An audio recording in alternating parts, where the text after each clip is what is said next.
Entonces, el ojo es un órgano complejo y va a tener diferentes estructuras que van a permitir que nosotros podamos ver. Entonces, tenemos las estructuras externas, como la esclerótica de la córnea, las medias, como la coroide, los músculos ciliares y el iris, y la túnica interna, que es la que nos va a interesar desde el punto de vista de visión, la retina.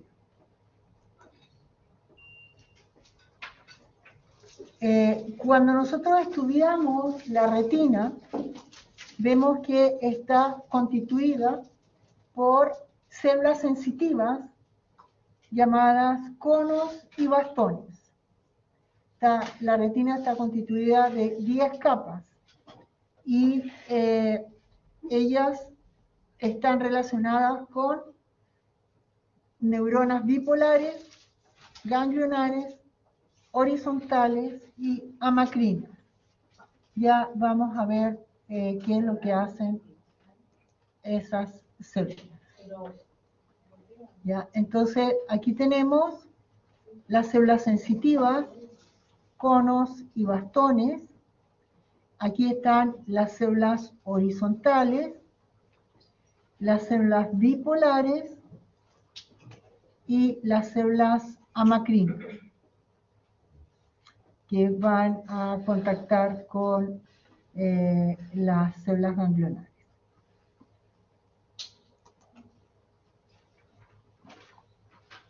Entonces, los conos y los bastones se encuentran acoplados hacia la coroide, que es la membrana interna que está pigmentada, que nos permite dar un campo oscuro en el interior del ojo, porque el ojo es como si fuera una máquina fotográfica, ¿sí? Y entonces ellos van a contactar con las células bipolares, ¿ya? Las células ganglionares van a asociarse y van a abandonar el ojo, constituyendo el nervio óptico. Las células horizontales van a contactar a las células receptoras con las otras células, que son las células nerviosas. Las células amacrinas conectan las células ganglionares entre sí. Y entonces todo esto es una unidad de trabajo para poder captar las imágenes. ¿Ya? Ahora, cuando nosotros estudiamos la retina, nos encontramos con una zona que recibe el nombre de fovea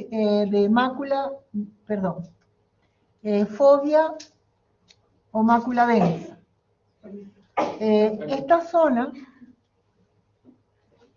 es donde nosotros vamos a tener una mayor concentración de conos. Ya vamos a ver la diferencia entre conos y bastones, ¿ya? Y por otro lado, tenemos el disco óptico, que es lo que ustedes ven acá. El disco óptico es el lugar donde las neuronas van a formar el nervio óptico. En esa zona nosotros no podemos ver, porque no hay células sensitivas. Entonces, cuando se habla del punto ciego, es que nosotros, depende cómo orientemos nuestros ojos hacia los objetos, si parte de ese objeto cae en esa zona, nosotros no lo vamos a ver. Por eso es que a veces buscamos algo y no lo vemos. Y después volvemos a mirar y lo vemos. ¿sí? Porque ya no cayó en el punto ciego. El cono disco óptico. ¿Cómo? Disco óptico. ¿Y dónde está ese disco? El disco óptico está, si ustedes ven aquí, esta es la fobia y este es el disco óptico, aquí está. ¿Ya? Por ahí van a salir, a ver, vamos a ver, aquí. Aquí está la fobia.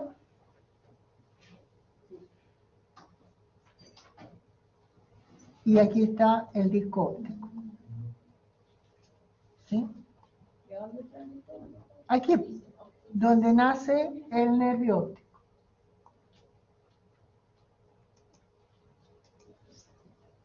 Ya. Entonces,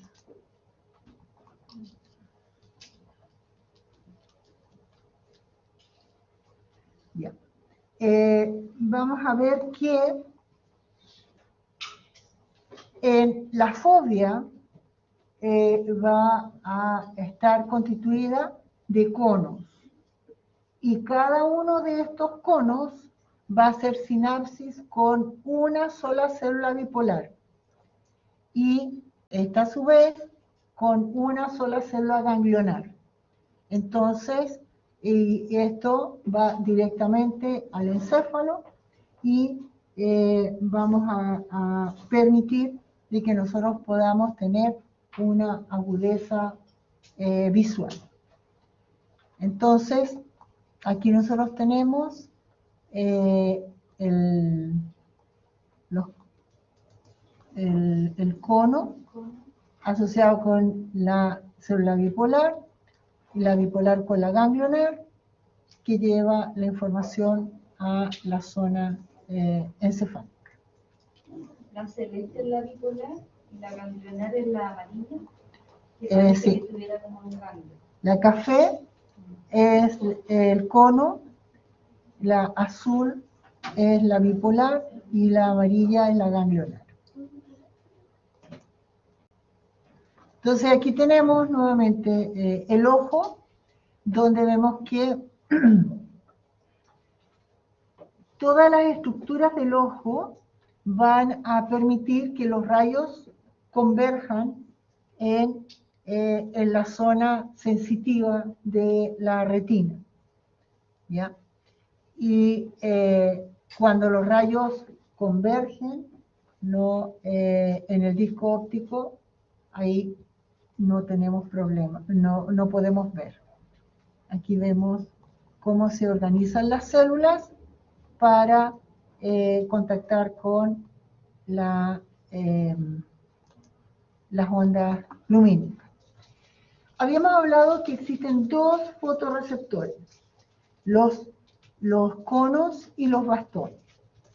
Entonces, aquí ustedes pueden ver, este es un cono que tiene una forma muy diferente al bastón, ¿ya? La parte superior de esta célula juega un papel muy importante porque es allí donde van a ocurrir los procesos físico-químicos, ¿ya? Cuando nosotros estudiamos esta célula, hablamos que tiene un segmento externo, que es lo que acabo de mencionar, un segmento interno y la terminal sináptica. Entonces, ¿dónde están los compuestos fotosensibles? En el segmento externo.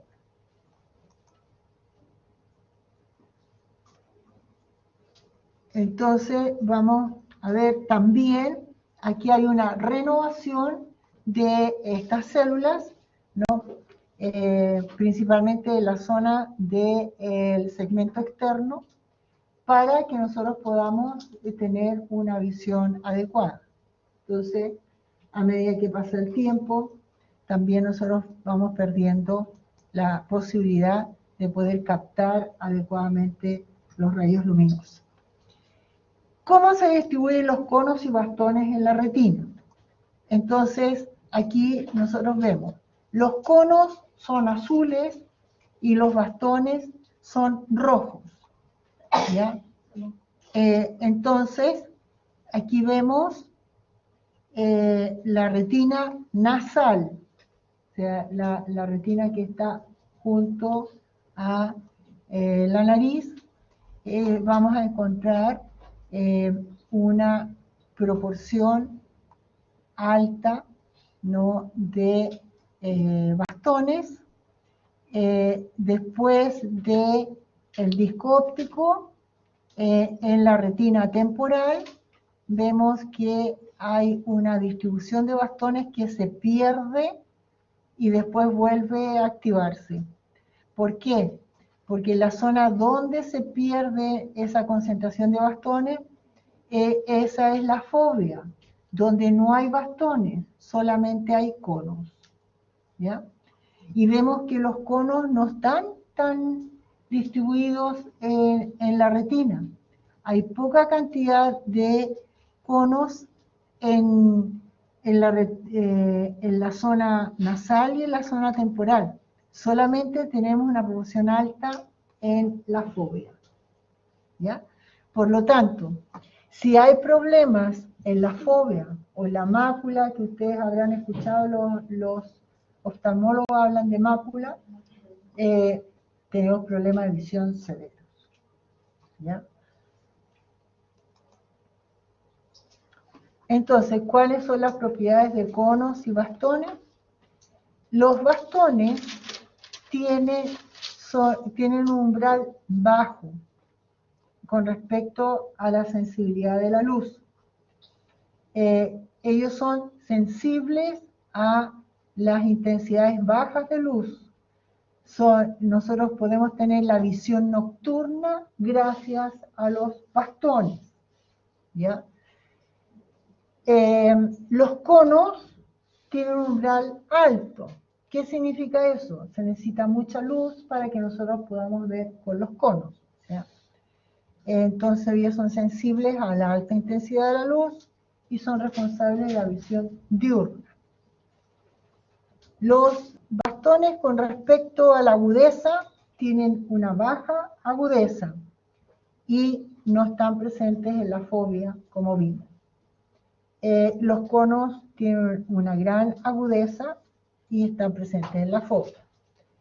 Los bastones tienen problemas de adaptación, tienen una adaptación tardía, y los conos tienen una adaptación muy precoz. Entonces, los conos nos permiten ver de día y nos permiten ver los colores. Los bastones nos permiten ver de noche y no vemos colores. Por eso es que el dicho es, de noche todos los gatos son negros, ¿cierto? Porque nosotros vemos en color negro y grises de noche. Cuando tenemos muy poca luz, vemos así. No distinguimos los colores, ¿ya? Porque están activados los bastones no nos dan colores. Y cuando hay daltonismo, ¿hay un problema entonces en los conos? En los conos, sí.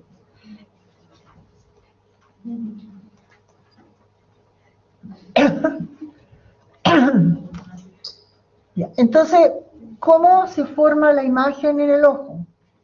Ya, vamos a ver que la imagen tiene que pasar por medios refringentes.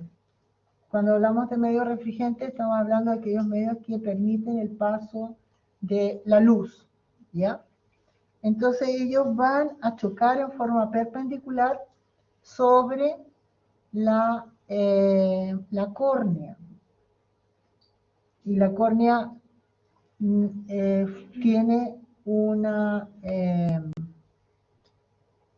forma un arco. Entonces, al chocar en forma perpendicular, los rayos se van a dispersar. Pero nosotros tenemos en el interior detrás de la córnea, vamos a tener un lente, que es el cristalino. Entonces, el cristalino es el que va a dirigir los rayos para que puedan llegar a la zona adecuada de la retina. ¿Ya?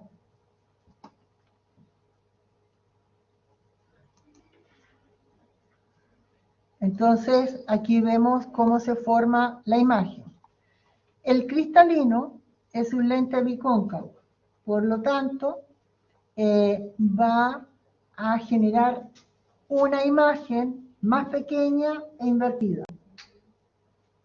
Eso es lo que genera el cristalino.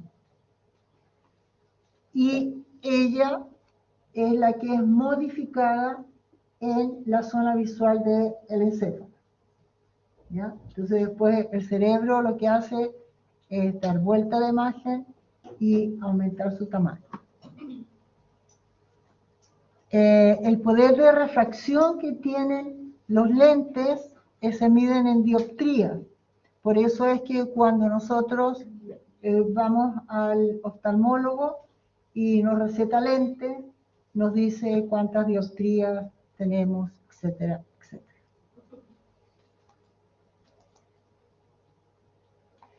Hay una serie de alteraciones en la formación del ojo que va a llevar a una mala visión. Hay muchas, pero usando solamente la morfología del ojo, nosotros podemos hablar, ¿no?, de la hipermetropía y de la miopía.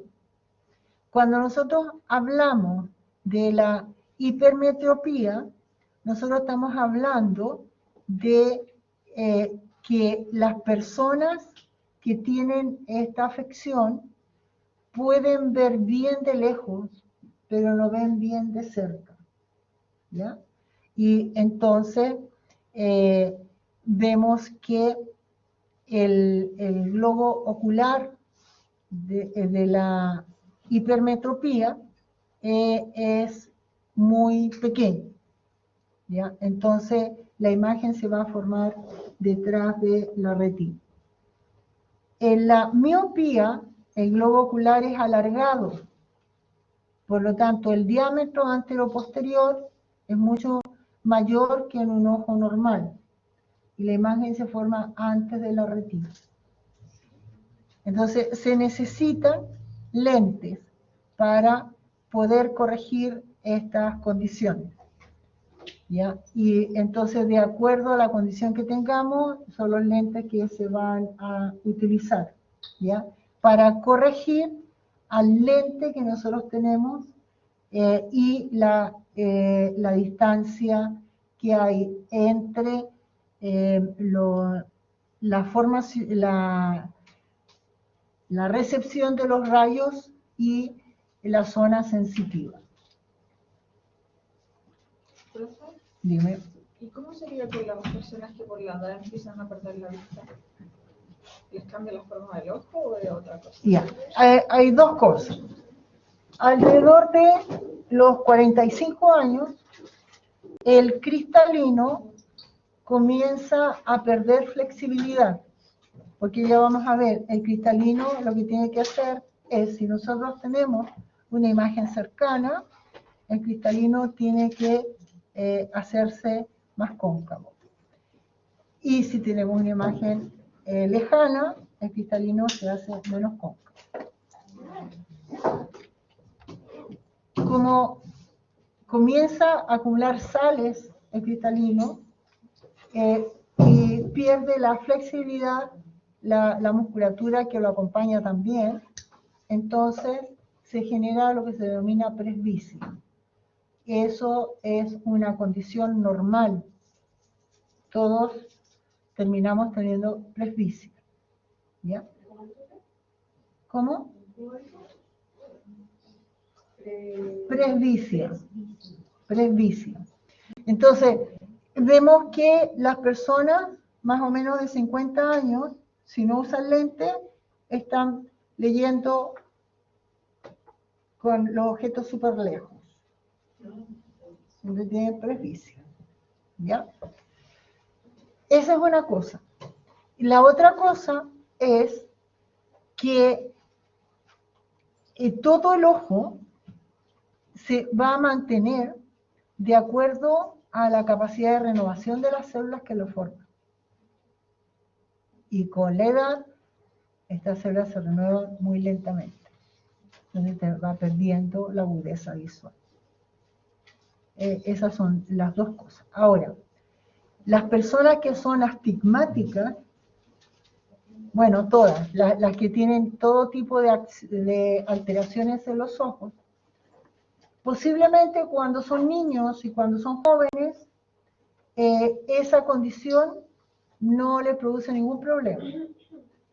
Pero como cuando avanzamos en edad, el ojo no se está renovando con la velocidad que se renovaba antes, entonces esas condiciones ahora sí se manifiestan fuertemente. Pero no es que cambie. Bueno, por ejemplo, la persona miope posiblemente su diámetro anteroposterior se haga más grande, ¿no? El hipermétrope se haga más pequeño, pero lo que realmente está afectando a la visión en una persona mayor es la renovación de sus células. Y el problema de la falta de flexibilidad del cristalino. Por un lado. Por otro lado, cuando se acumulan sales, el cristalino se hace opaco. Y esa es la catarata.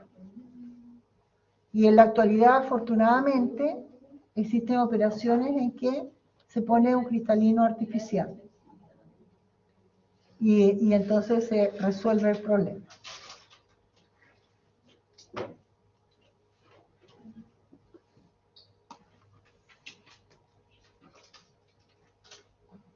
Ahí está la acomodación del cristalino. Entonces, de acuerdo a dónde está la imagen, es cómo se va a acomodar el cristalino. ¿Cómo ocurre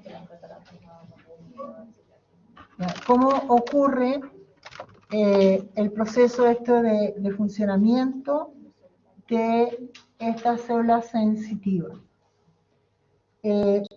Los canales de sodio en los segmentos externos de los conos y los bastones se abren en la oscuridad debido al GMP cíclico, ¿ya? Entonces vemos que el hecho de contactar con la cierta luminosidad, entonces se activa proteína G y se forma como segundo mensajero GMP cíclico, ¿ya? Entonces, ahí vamos a tener, ¿no? También el trabajo importante de la bomba sodio-potasio, y esto va a permitir, ¿no? La transmisión de los sináptica que sea continua, porque nosotros no dejamos de ver, nosotros siempre estamos viendo, ¿ya? Entonces, cuando la luz llega al segmento externo, se cierran algunos canales de sodio y se genera el potencial de receptor hiperpolarizante, y eso hace que nosotros podamos ver en la oscuridad. Entonces, ¿qué es lo que ocurre en la oscuridad y qué es lo que ocurre cuando nosotros tenemos luz? En la oscuridad se abren los canales de sodio por la presencia del GMP cíclico, y cuando hay luz se cierran los canales de sodio. Y entonces esa variación es la que va a permitir que se pueda activar las neuronas. Entonces, la fotoconducción, que es lo que acabamos de ver, hay una luz, eso cambia estructuralmente, para que nosotros podamos ver, se tiene que formar un pigmento para ver, y es el retineno. Este fotopigmento es el que permite que nosotros podamos ver. ¿Qué es lo que ocurre cuando nosotros entramos al cine y ya empezó la película? No vemos nada, ¿cierto? Y al cabo de unos minutos ya vemos dónde está la gente sentada y dónde nos podemos sentar y todo eso. Ese es el tiempo que nos demoramos en producir este fotopigmento. ¿Ya? Las personas que tienen una enfermedad que denominan ceguera nocturna son personas que tienen déficit de vitamina A, porque el retineno se va a formar a partir de la vitamina A. Sí, retineno o retinol, sí. ¿Ya? Entonces, aquellas personas que tienen problemas para ver cuando se está oscureciendo o de noche, muchas de ellas tienen déficit de vitamina A. ¿Y la vitamina A dónde la encontramos?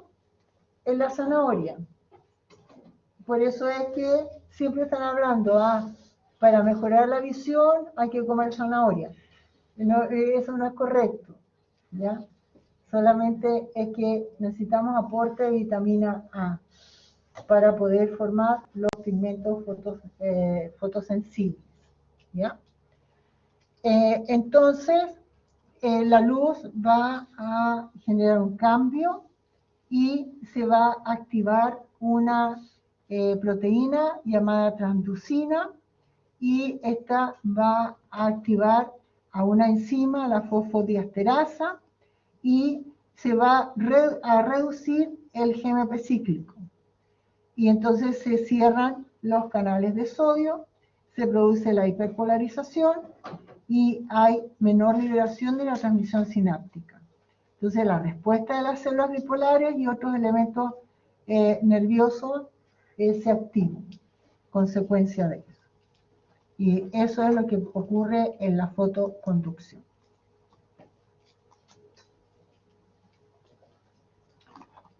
Bueno, en los bastones nosotros vamos a tener otra situación, ¿no? Donde el proceso va a activar a muchas más moléculas, y por eso es que el proceso es más lento. Entonces, los compuestos fotosensibles, los conos y los bastones, van a tener una proteína llamada opsina y otra, retineno 1, que es derivado de la vitamina A. Y entonces los bastones producen rodopsina, ¿ya? Y la rodopsina nos va a permitir que nosotros podamos ver de noche. Ahora, ¿cómo percibimos los colores? Nosotros tenemos conos para el color verde, para el rojo y el azul, nada más. 3 tipos de conos. Y vemos una gran cantidad de colores. Y el retineno 1 también es producida también está en los bastones. En los bastones, sí. Porque creo que la opsina estaba en bastones y los... Sí, pues, lo que pasa es que en los bastones la opsina es el precursor de la rodopsina. Para que se forme rodopsina es necesario el retineno.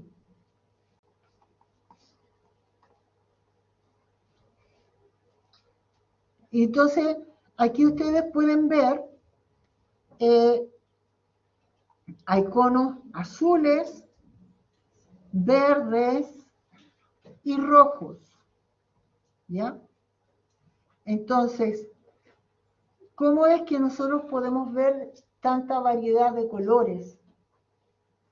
es porque se activan los diferentes conos y la mezcla de esa activación nos da esa variedad de colores. Ahora, si ustedes se han dado cuenta, los hombres ven diferentes los colores que las mujeres. ¿Ah? Entonces, a veces tú demuestras un color determinado a un hombre y dice, ah, no, este es café. Pues la mujer dice, no, eso no es café. Es granate, por ejemplo. ¿Ya? ¿No? Hay diferentes, las mujeres pueden discriminar más los colores que los hombres. Profe, tengo una pregunta de nuevo con respecto a lo de las proteínas. Las proteínas están presentes en los conos y los bastones. La diferencia es que pero en ambas son propulsores, la opsina es la que es propulsora. La opsina y el retineno. Y el retineno. Ambos son, pero en cono y bastones, ¿no es cierto?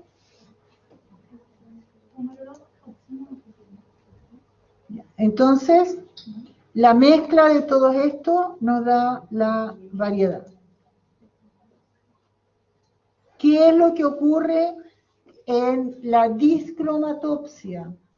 Cuando nosotros hablamos de daltonismo, estamos hablando en forma inadecuada. Se llama discromatopsia. Y hay una condición que se llama acromatopsia. Las personas ven en blanco y negro y grises, nada más. Yo tuve un alumno así. Es muy severo porque afecta psicológicamente.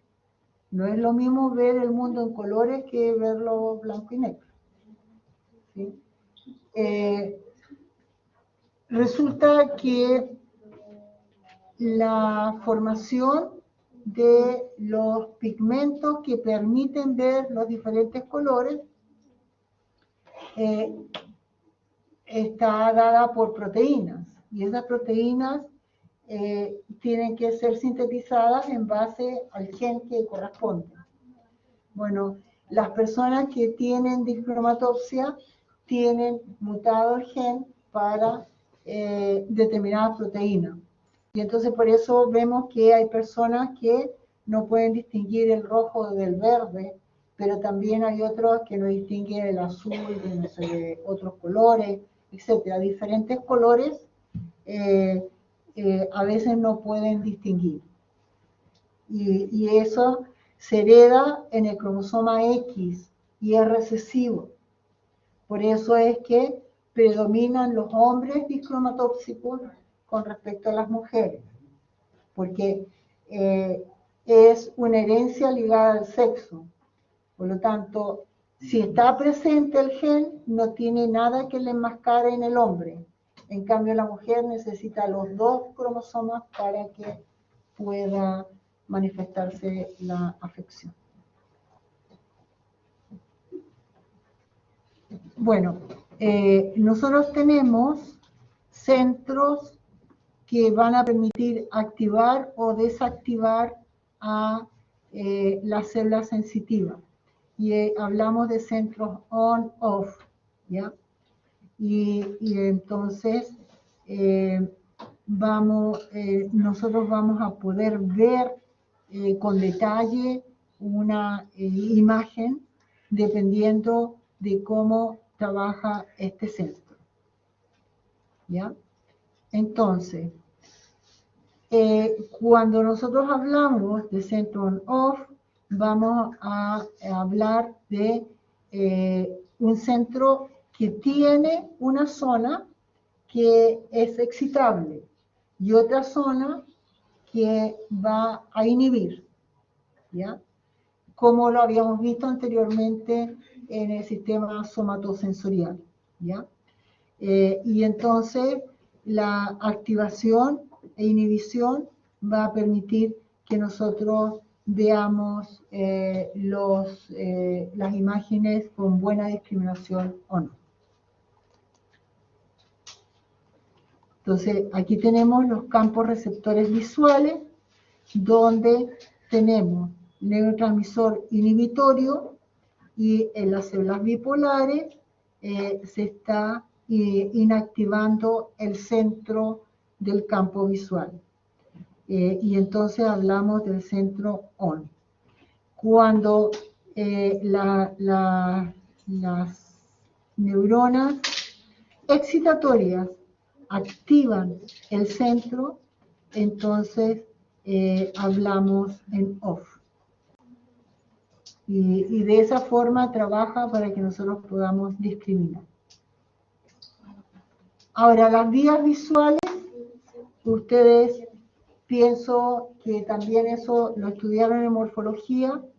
Vemos que tenemos el ojo, que del ojo va a salir el nervio óptico, pero vemos que hay fibras que se entrecruzan y otras fibras que siguen un camino propio.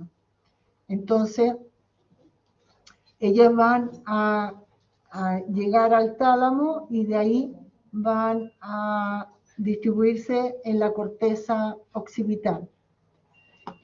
Entonces, vamos a ver que debido a eso, nosotros cuando estamos estimulados por la luz, los rayos van a entrar a las células sensitivas, pero cuando sale la respuesta, entonces vamos a ver que los rayos salen mezclados, como lo vemos acá, ¿cierto?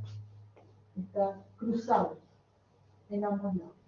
Entonces, si hay alteraciones en alguna de las vías, vamos a tener diferentes tipos de alteraciones en la visión. Que eso era pregunta de la prueba de admisión de la universidad. ¿Sí? Ustedes cuando dieron la PSU. Profe, cuando habla de alteración en alguna de las vías, ¿a qué se refiere? A esto, por ejemplo, si hay daño aquí en el nervio óptico, aquí. Si hay daño en el quiasma óptico. Si hay daño en la vía óptica posterior al quiasma. ¿Ya? Puede haber daño en cualquiera de esas partes. Entonces aquí vemos qué es lo que pasa con la visión. Si hay daño, por ejemplo, aquí, entonces vamos a perder la visión del ojo izquierdo y vamos a tener bien la visión del ojo derecho.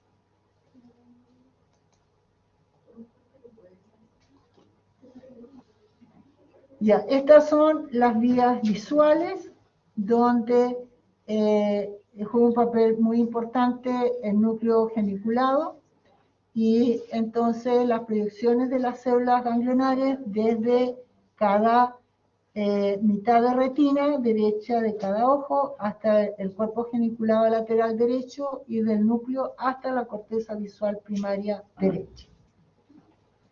Y de esa forma van formándose las conexiones para llegar a la corteza visual.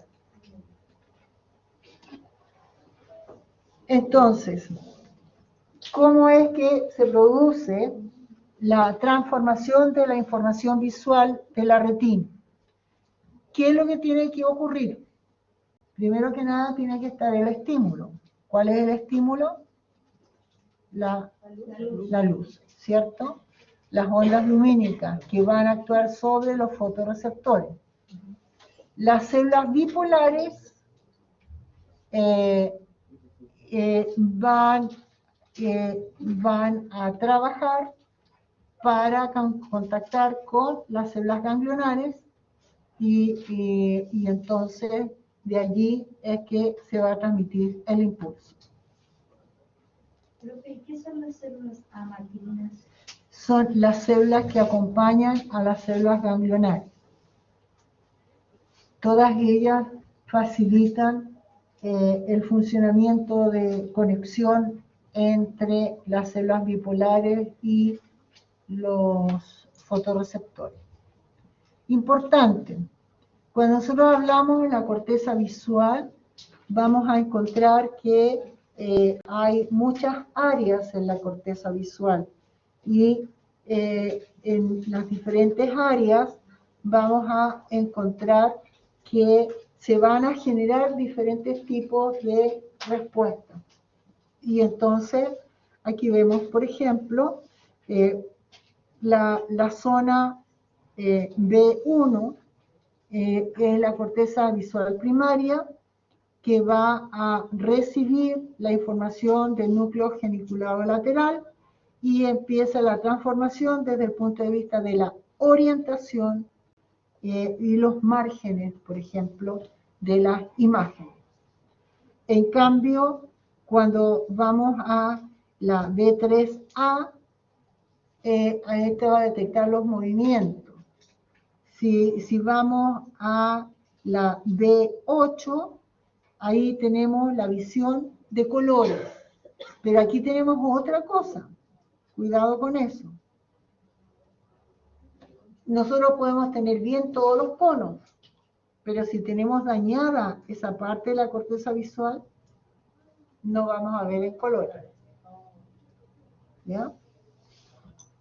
Entonces, hay diferentes áreas de la corteza visual.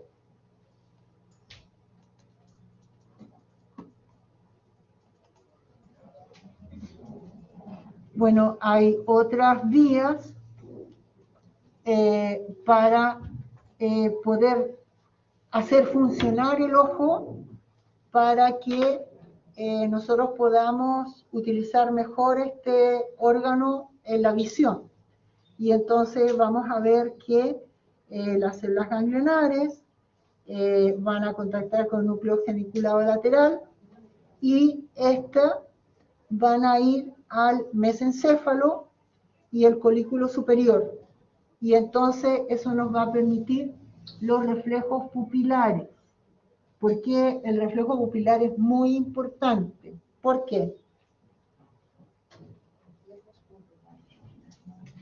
¿En qué consiste el reflejo pupilar? Donde se contrae y se dilata la... Ya, se contrae, se dilata la pupila. ¿Para qué? Ya, para regular la entrada de luz al ojo, ¿cierto? Entonces, nosotros tenemos que tener un buen reflejo pupilar. Ustedes se han dado cuenta de cuando nosotros tenemos un exceso de luz, así que cuando nos da la luz del sol directo no vemos nada, no se ve nada, ¿no? Y los movimientos oculares, por supuesto, para nosotros orientarnos con respecto a los objetos, ¿ya? Y entonces, la corteza frontal también va a tener función, ¿no? Con respecto a las sacudidas oculares, la inclinación de nuestra cabeza juega un papel muy importante. Hay otros circuitos que contactan con el hipotálamo y entonces de esta forma nosotros podemos controlar los ritmos circadianos.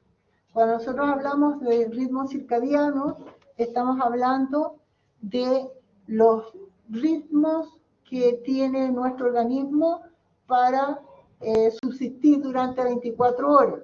Entonces nosotros cuando, por ejemplo, estamos dormidos, vamos a producir una determinada cantidad de hormonas. Cuando estamos despiertos, depende a qué hora, son las hormonas que vamos a producir, ¿ya? La cantidad de hormonas que vamos a producir. Y eso nos mantiene la integridad de nuestro organismo.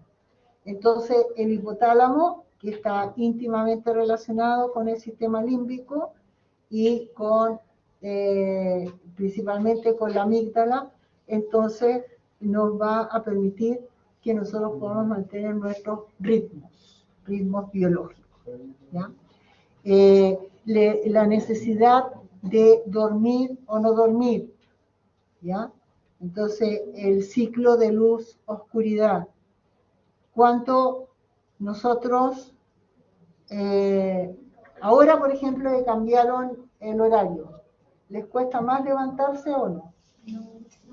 Cuesta menos levantarse porque hay más luz, ¿ya?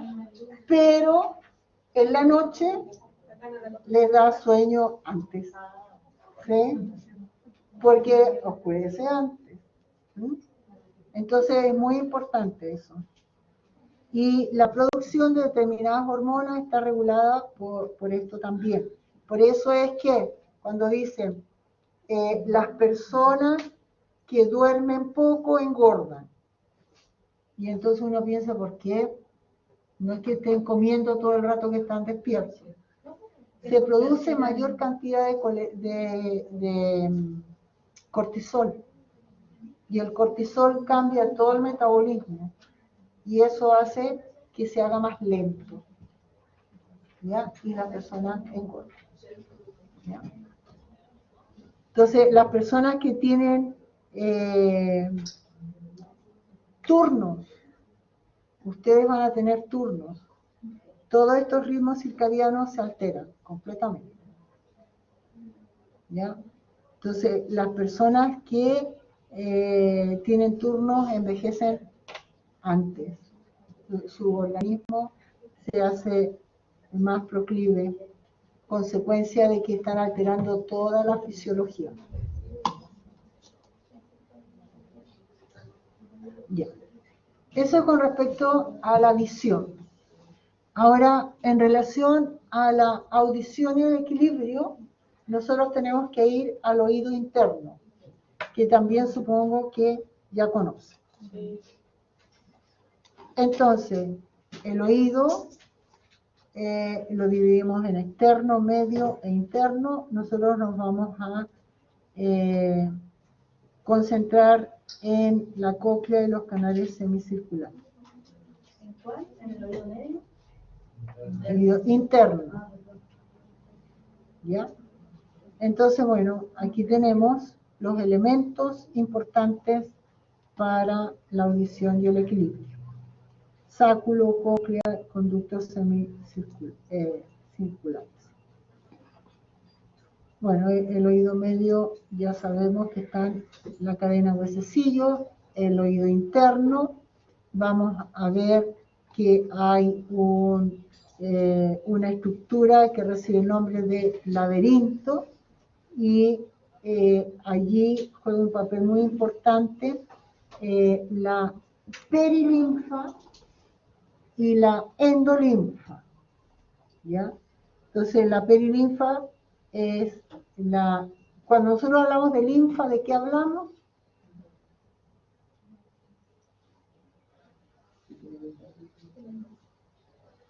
¿Qué es la linfa? Era lo de los músculos. ¿Cómo? Lo de los músculos, como las fibras. No, la linfa. Todas los tejidos están sumergidos en un líquido intersticial. El exceso de líquido intersticial se llama linfa, que circula por el sistema linfático. ¿Ya? Entonces, en esta zona, nosotros vamos a tener una linfa que va a estar rodeando el oído interno y una linfa que va a estar dentro. Y esto, cuando nosotros hablamos de el líquido intersticial, estamos hablando de un líquido que tiene determinadas proporciones de diferentes electrolitos. ¿Ya? Y entonces, en el caso de la endolinfa tiene una cantidad más alta de iones de potasio. Y eso juega un papel muy importante posteriormente en los procesos de polarización. Entonces, en la cóclea nosotros vamos a encontrar diferentes estructuras y una de ellas es en la rampa timpánica vamos a encontrar la ventana redonda. ¿Ya? Entonces, ¿qué es lo que hace la ventana redonda? ¿Cuál es la importancia de la ventana redonda?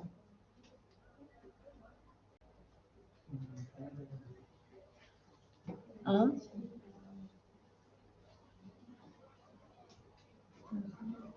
Si tienen que acordar ustedes lo que han estudiado, pues. Hay una ventana redonda y una oval.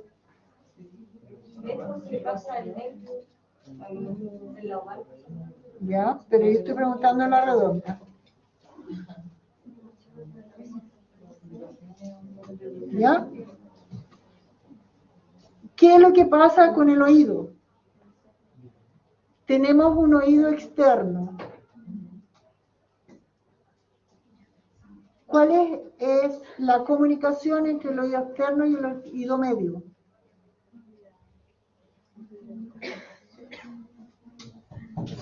¿Cómo se comunica el oído externo con el medio?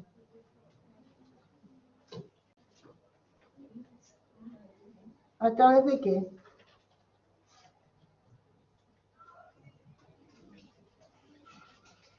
Límite. Piensen en los límites.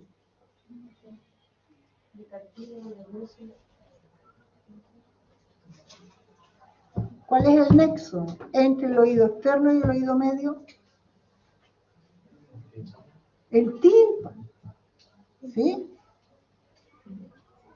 ¿Cómo se comunica el oído medio con el oído interno? No.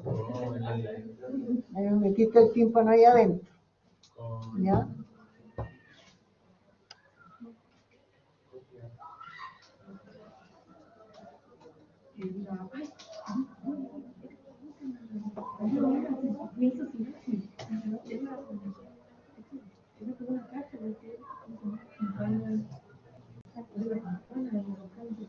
¿Qué es lo que él estaba preguntando? ¿Qué era la ventana oval? La comunicación entre el oído interno y el oído medio. Es la comunicación entre el oído medio con el interno, ¿cierto? Y entonces, allí, ¿quién va a comunicarse?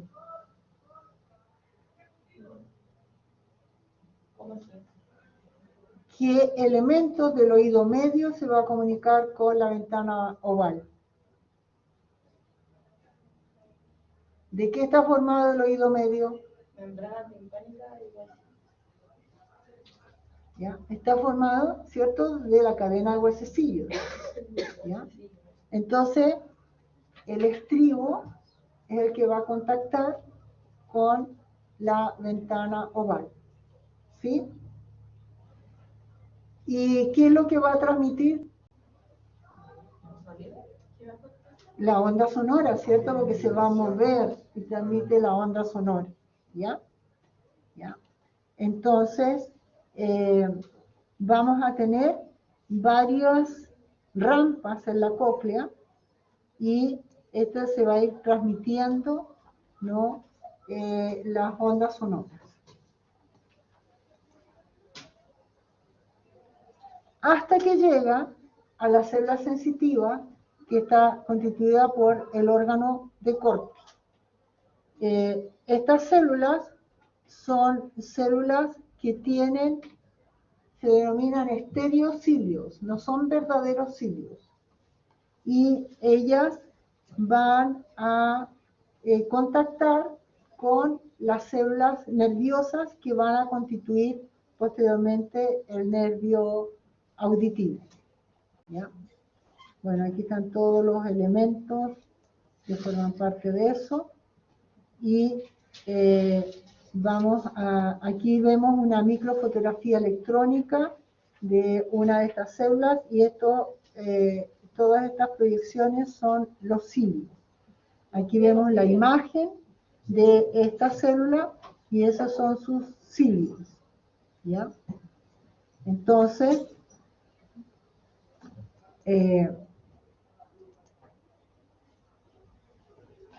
Aquí vemos que esta célula tiene los estereocilios que había mencionado, más el sinocilio, que es un cilio que es más grande. Y este es como el referente para el movimiento de los otros cilios. Y entonces aquí lo podemos ver. Si este cilio está erguido, el sinocilio, todos están erguidos. Si este se desplaza en un ángulo determinado, todos los demás se van a desplazar en ese mismo ángulo. Entonces, cuando está en reposo, los cilios están verticales. Cuando está estimulado, los cilios están hacia el lado izquierdo. Y cuando está inhibido, está hacia el lado derecho. Entonces, cuando estos cilios van a contactar con las células nerviosas y van a generar el impulso nervioso cuando están inclinados hacia la izquierda, ¿cierto? Entonces, de esa forma, están trabajando estas células. Les llega la onda sonora y permite el desplazamiento de los cilios y de acuerdo a cómo llegue la onda, va a inactivarlos o va a inhibirlos. Aquí vemos cómo están asociados ellos para hacer eso. Y juega un papel muy importante también la endolinfa para que pueda generar la depolarización de la membrana. Bueno, aquí están los iones de la endolinfa y todos los elementos.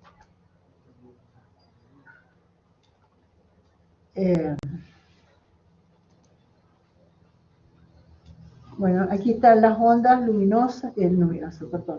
sonoras, ¿no? Y de acuerdo a cómo se distribuyen las ondas, es los sonidos que nosotros vamos a sentir. Y entonces vamos a ver sonidos agudos en que las ondas están muy cercanas, son muy pequeñas. Los sonidos graves, las ondas son más relajadas, ¿cierto? Y los sonidos débiles, el pic de las ondas es bastante bajo. ¿Ya? ¿A qué nivel nosotros podemos oír? Vamos a ver que depende de las características de cada oído, ¿no? Pero va de 20 a 20.000 ciclos por segundo, ¿ya? Y entonces, cada persona va a poder oír de acuerdo a las condiciones en que se encuentra su oído. Ahora, cuando nosotros tenemos dos sonidos a la vez, entonces depende de la intensidad de cada uno de ellos, uno puede enmascarar al otro, ¿ya? Por ejemplo, está sonando una alarma y nosotros tenemos aquí música. ¿Vamos a poder escuchar la alarma? No, se enmascara, ¿sí? Aunque esté muy fuerte la alarma, ¿ya? ¿Ya? Y importante, cuando los niveles de intensidad son muy altos, generan sensaciones físicas. Y no sé si ustedes lo han vivido, cuando determinado sonido genera picazón en los oídos. Como cuando lo usan muy fuerte, causa dolor, como un poco. También, claro, sí. Pero ese dolor es por el tímpano que está ahí sufriendo mucho, ¿ya? Los cambios de presión También, los cambios de presión son importantes y nosotros vamos a tener una presión constante en el interior del oído si funciona bien la trompa eustal. Porque si no, entonces ahí los oídos se tapan, tienen problemas, ¿sí? Ahora, muy importante, nosotros tenemos un reflejo timpánico. Cuando el oído es demasiado fuerte, entonces el tímpano genera un movimiento determinado para evitar que se rompa el mismo. ¿Ya? Ese es el reflejo timpánico. ¿Qué pasa con el vértigo? Con el vértigo no, esa es otra cosa, porque el vértigo está relacionado con el sentido del equilibrio. Nosotros estamos hablando aquí del sentido de la audición. ¿Ya? Ahora, por supuesto que hay determinadas sensaciones que percibimos por otro sentido que pueden generar vértigo, ¿sí?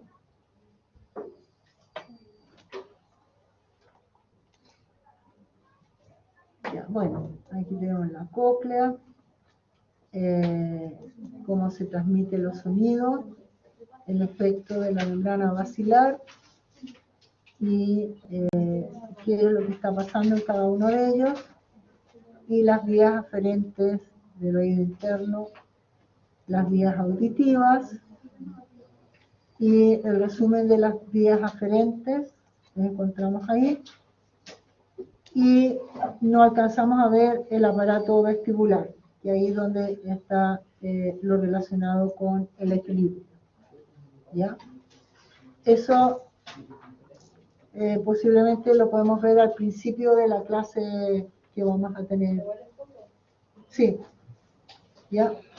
Entonces lo vamos a ver.